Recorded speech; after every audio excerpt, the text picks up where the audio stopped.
সকালবেলাতে সুরপুরা পার্কে ঢোকার পরে দেখলাম মোটামুটি 4 ঘন্টার মধ্যে পুরো পার্ক আমাদের ঘোরা হয়ে যাবে। তারপর বিকেলে প্ল্যানিং করলাম, সার্চ করে দেখলাম মুভি হলে সিনেমা এসছে দে দনাদন 2 অজয় দেবগনের মুভি। দে দনাদন 1টা দেখেছিলাম, ভীষণ ফানি একটা মুভি ছিল, তাই আজকে সন্ধ্যে 6:30টায় মুভি টিকিটগুলো নিয়ে নিলাম। পার্ক থেকে বেরিয়ে ইউভিকে একটা গাড়ি কিনে দিয়ে তারপর যখন তোমাদের সাথে কথা বলতে বলতে বেরালাম তখন হলো এক কাণ্ড।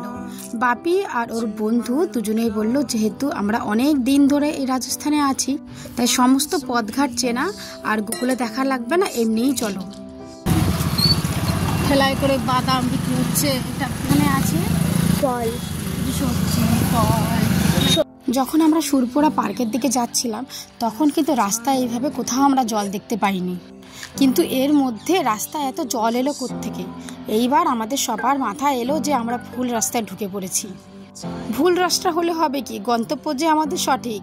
ওই দেখো দেখা যাচ্ছে মেলা, এখন শীতকাল তো সেজন্য শীতের জামা কাপড়ের একটা স্পেশাল মেলা বসে।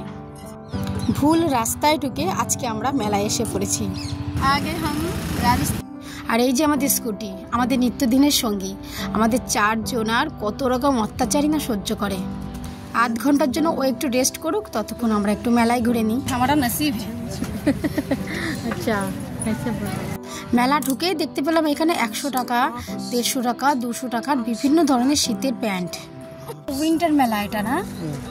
দেখো ঘরের চকলেট। হ্যাঁ, কিতনে কা है भैया? 200। এটা কিন্তু সত্যি কথা, মেলা মানেই দাম বেশি। আমাদের পাশে একটা স্টেশনের দোকান আছে, সেখানে এই জুতোগুলো দেখলাম 150 টাকা করে বিক্রি হচ্ছে, আর এখানে বলছে 200 টাকা। মেলায় ঢুকবো আর স্টেশনারি শপিংয়ের দোকান পাবো না এমনটা হয় নাকি? দেখো কত রকমের কানের যেখানে ঝুলে আছে, যেমনটা আমাদের মেলায় দেখা যায়। তবে এখানে আর দাঁড়িয়ে সময় নষ্ট করব না, পাশের স্টলে যাই। ওরে ভগবান, দেখো কত রকমের টফি, বাপরে বাপ! আর ফ্লেভারগুলো একদম আলাদা আলাদা রকমের, দেখতেও কি সুন্দর লাগছে।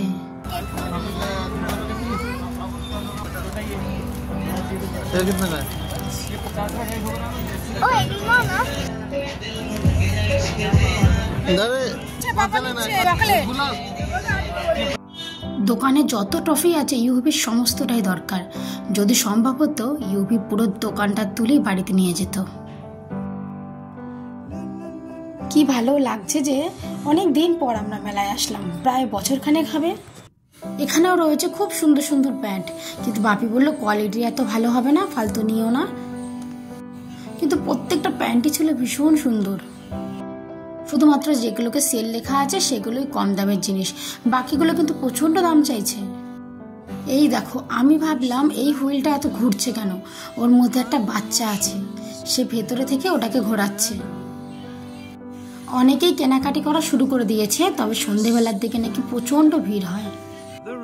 প্রিন্স আর ইউভি এখন খেলনা দেখতে ব্যস্ত, আর আমি একটু গিয়েছিলাম জামা কাপড় দেখতে। এই পাশটা চোখ পড়তেই দেখলাম এখানে কত চুড়ি। এমন কোনো কালার নেই যেই কালারের চুড়ি এখানে নেই। ওই দাদা বলল আপনি ভিডিও করতে ভালোবাসেন, তবে বিকালে আসুন, সকালে এক মেলা বসেছে, তাই অত কিছু আমাদের এখনো গোছানো হয়নি, তবে বিকেল পর্যন্ত পুরো দোকান গুছিয়ে রাখবো। তবে এগুলো হালকা কাচের উপরে ডিজাইন করা, এগুলো রাজস্থানীয় চুড়ি।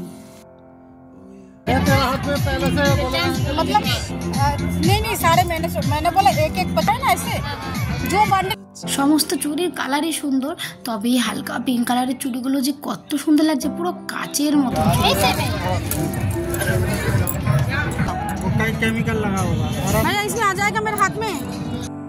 দুটো পাশে দুটো দোকান যুক্তি করে বসে আছে, একদিকে মায়েরা চুড়ি কিনবে, অন্যদিকে বাচ্চাগুলো খেলনা কিনবে। এখানে এসে জানতে পারলাম আজ থেকে মেলাটা শুরু হয়েছে, তাই এখনো অতটা সাজানো গোছানো হয়নি, তবে বললো সন্ধেবেলার দিকে যদি আসতে পারি তাহলে সমস্ত কিছু সাজানো হয়ে যাবে। দেখি একবার বাপিকে বলে রাজি হয় কিনা, তাহলে 2-4 দিন পর আবার আসবো, যখন মেলাটা পুরোটুকু সাজানো হয়ে যাবে। বললাম যে শীতের জামা কাপড়ের জন্য মেলা, তাই বেশিরভাগ দোকানে কিন্তু এরকম সুন্দর সুন্দর সোয়েটার টাঙানো আছে, তবে দাম ভীষণ বলছে। কিছু কিছু জিনিস পছন্দ হয়ে গেল, এত বেশি দামের জন্য কিছুই কিনলাম না। প্রায় 3 ঘন্টা মতো হেঁটেছি। আমরা বড়রা বাচ্চারা সবার পা যন্ত্রণা করছে। বাড়িতে গিয়ে যদি একটু রেস্ট না করি তাহলে বিকালে আবার মুভি হলে যেতে পারবো না। সেরকম কিছুই একটা কিনলাম না। দোকানের থেকেও মেলায় সব কিছুর দাম বেশি বলছে।